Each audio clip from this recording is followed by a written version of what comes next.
You've probably heard people say, just take a probiotic, it fixes your gut. But here's the truth no one tells you. Probiotics are only 1/3 of the story. If you really want better digestion, less bloating, more stable energy, and a healthier gut long-term, you need to understand 3 things: prebiotics, probiotics, and postbiotics. Today, I'm going to walk you through all 3 in a simple, practical way, so by the end of this video you'll know what each one actually does in your body, which foods to focus on when a supplement might be worth it, and how to build a realistic 3P gut routine you can actually stick to. This is general education, not personal medical advice. Always talk with your own doctor before changing supplements or treatment. Let's jump in. First, let me paint you a picture. Imagine your gut as a busy city. The buildings and roads are your gut lining. The citizens are the trillions of bacteria and other microbes living there. The food, electricity, and garbage trucks that keep the city running, that's where prebiotics, probiotics, and postbiotics come in. Most people only focus on probiotics. They think if I just add more good bacteria, everything will be fine. But imagine dumping thousands of new people into a city with no food system, no trash collection, no rules. It would be chaos. That's what happens when we swallow random probiotics, but still eat low-fiber, highly processed, sugary food all day. So here's the simple breakdown we'll use today. Prebiotics, the food for your good bacteria. Probiotics, the good bacteria themselves. Postbiotics, the benefits and signals those bacteria create. You actually want all 3 working together. Think of it like this. Prebiotics feed them. Probiotics live there. Postbiotics do the healing. Now that you've got the overview, let's start with the one almost everyone is missing. Now let's discuss the one almost everyone misses, prebiotics. What are prebiotics in plain English? Prebiotics are special types of fiber and plant compounds that your human body doesn't fully digest, but your good gut bacteria absolutely love.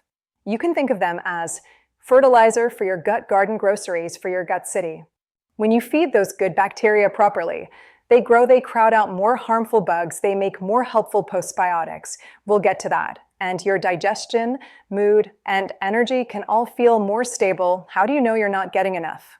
Common signs, not a diagnosis, just patterns, include you rarely eat fruit, vegetables, or whole grains. You rely on white bread, sugary snacks, and fast food. You're often constipated. Or your digestion feels slow, you feel tired but wired, and you rarely feel truly satisfied after meals. Again, these are clues, not medical labels. But many people with this kind of diet simply aren't feeding their gut bugs well. Prebiotic food examples here are some easy prebiotic-rich foods you may already know: onions, garlic, leeks, bananas, especially slightly green. Oats, beans, and lentils, chickpeas, and other legumes, asparagus, apples, and pears, nuts, and seeds, whole grains like barley, quinoa, brown rice.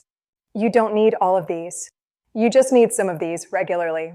How much fiber should you aim for? Most adults are told to aim for around 25 to 30 grams of fiber per day as a general target. Most people don't even get close. Instead of counting every gram, tread a simpler rule, gut rule. Aim for 2 to 3 plant foods per meal and try to eat 15 to 20 different plant foods per week. Plants equals fruits, vegetables, whole grains, beans, nuts, seeds, herbs. That variety feeds many different types of gut bacteria. Different foods feed different bugs. Simple ways to add prebiotics today. Let's make this practical. Here are easy upgrades. Breakfast upgrades: swap sugary cereal for oatmeal with banana and a handful of nuts. Lunch upgrade: add a side salad with mixed greens, chopped onion, and beans. Dinner upgrade: swap white rice for brown rice or quinoa, add roasted veggies like asparagus or carrots.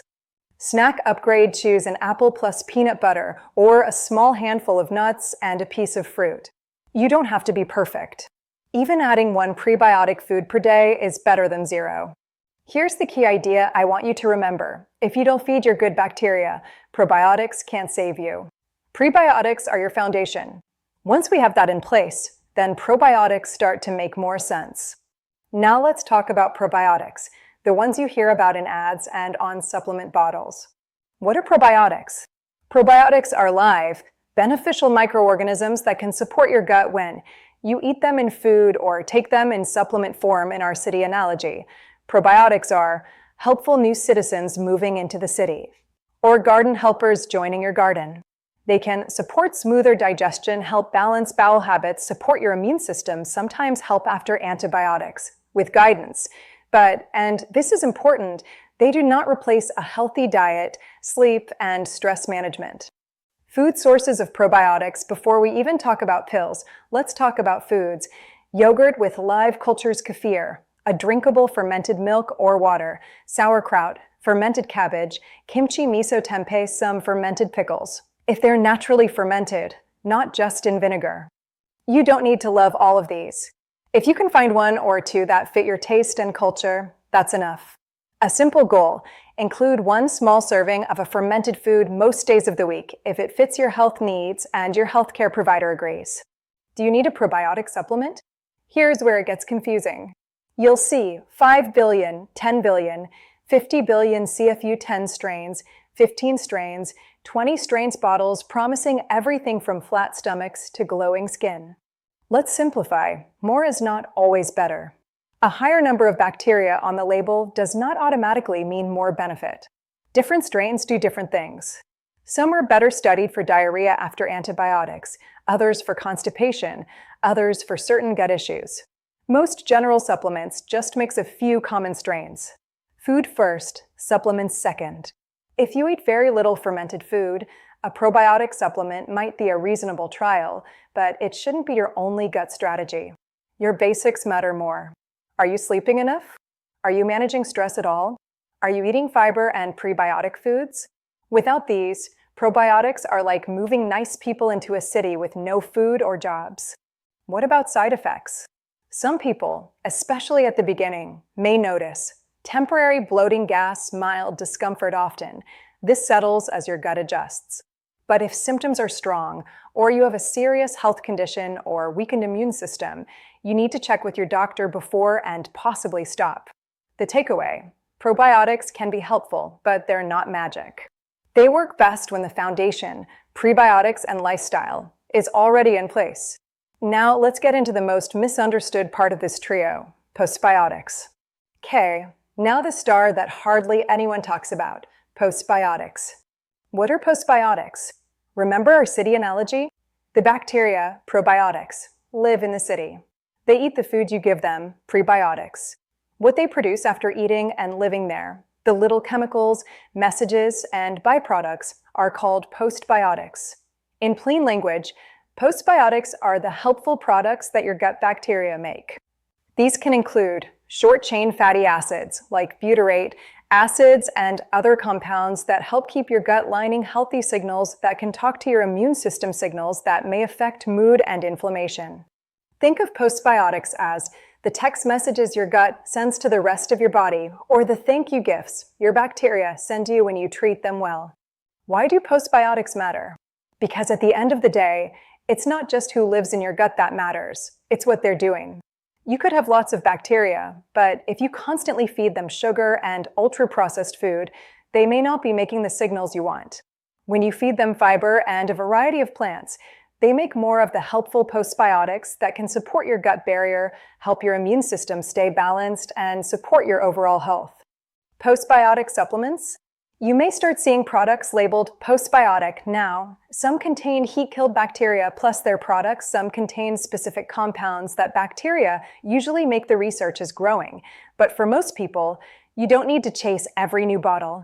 You can support your postbiotics by eating prebiotic foods, eating a variety of plants, including fermented foods, if you tolerate them, getting enough sleep, managing stress as best you can, moving your body regularly, so in our simple language. Prebiotics equals what you feed them, probiotics equals who lives there, postbiotics equals what they make for you, and what they make is what really drives many of the health benefits we're after. Now you might be thinking, okay, this is interesting, but what should I actually do tomorrow? Let's build a simple 3P pyramid you can remember. Level 1, foundation, prebiotics, base of the pyramid. This is where almost everyone should start. Focus on fiber and plant diversity. Add 2 to 3 plant foods per meal. Include prebiotic-rich foods like oats, beans, onions, bananas, apples. Nuts if this is all you changed for the next 30 days. Your gut would probably notice. Level 2. Support. Probiotic foods, once your foundation is improving, add 1 small serving of a fermented food on most days if it fits your cultural background, taste, and health situation. Yogurt, kefir, sauerkraut, kimchi, miso, tempeh, pick what works for you. Level 3. Targeted. Probiotic or postbiotic supplements. This is the tip of the pyramid, not the base. Here is where you might consider a supplement for a specific reason ideally, after talking with your doctor or dietitian, especially if you have IBS, recent antibiotics, or other gut conditions. But remember, supplements are tools, not foundations.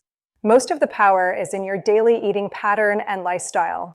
If you only remember one sentence from this, don't let a supplement distract you from your plate. Let's put this into a real-life example. Breakfast oatmeal cooked with water or milk topped with banana slices, chia seeds, and a spoon of yogurt here you've got. Prebiotics from oats, banana, chia probiotic from yogurt. Lunch bowl with brown rice or quinoa topped with mixed veggies, beans or lentils, and a little avocado here you've got. Lots of prebiotic fiber from the grains, beans, and veggie snack and apple with a handful of nuts or carrots with hummus, more prebiotics. Dinner baked fish or tofu with roasted vegetables plus a small side of sauerkraut or kimchi if you enjoy it again. Prebiotics from veggies, probiotics from fermented side, and your gut bacteria are now making postbiotics behind the scenes. You don't have to copy this menu. Use it as a template and adjust it to your culture, your budget, and your preferences. Small, consistent changes beat extreme, complicated plans every time. Before we wrap up, let's quickly bust a few myths. Myth 1. A probiotic will fix my junk food diet. No. It's like trying to fix a burning house by installing nicer windows. Probiotics help most when they land in a gut that's already getting real food. Myth 2. More strains and more billions equals better. Not always. Different strains do different jobs, and more is not automatically better for you. What matters is, does it match your needs and do you tolerate it? Myth 3. If I feel gassy, it means it's not working. Sometimes, when you increase fiber or start probiotic foods, your gut needs a little time to adjust. Gas alone doesn't mean failure. But strong pain, severe symptoms, or bleeding always need medical attention. Myth 4. Everyone should take a probiotic. Not necessarily.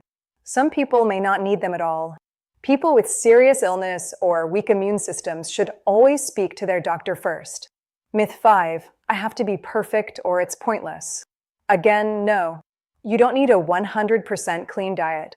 You just need to shift the balance. A bit more fiber, a bit more plant diversity, a bit more fermented food, a bit more sleep and movement. Your gut responds to trends, not one single meal.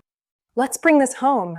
You've learned prebiotics, the food that feeds your good bacteria, probiotics, the helpful bacteria you can bring in through food or supplements, postbiotics, the powerful signals and compounds they make for your body. Now I want to leave you with a simple 30-day challenge.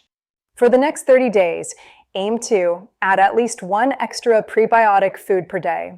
An extra piece of fruit, a spoon of beans or lentils, a handful of nuts, some onions or garlic in your cooking. Include 1 fermented food 3 to 5 times per week if you tolerate it and your doctor says it's okay. Notice how you feel. Is your digestion a bit more regular?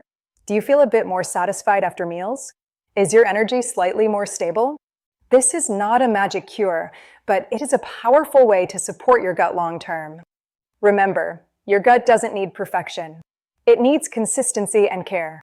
If you found this helpful and you want more clear, practical videos on digestion, hormones, and realistic healthy living, make sure you subscribe, hit the like button, and share this with someone who's about to spend a lot of money on random supplements. And if you have questions about your own gut journey, drop them in the comments. I do read them. If this was helpful, subscribe, like, and share with someone about to buy random supplements. Thank you for your time. Take care of your gut, and it will quietly take care of you.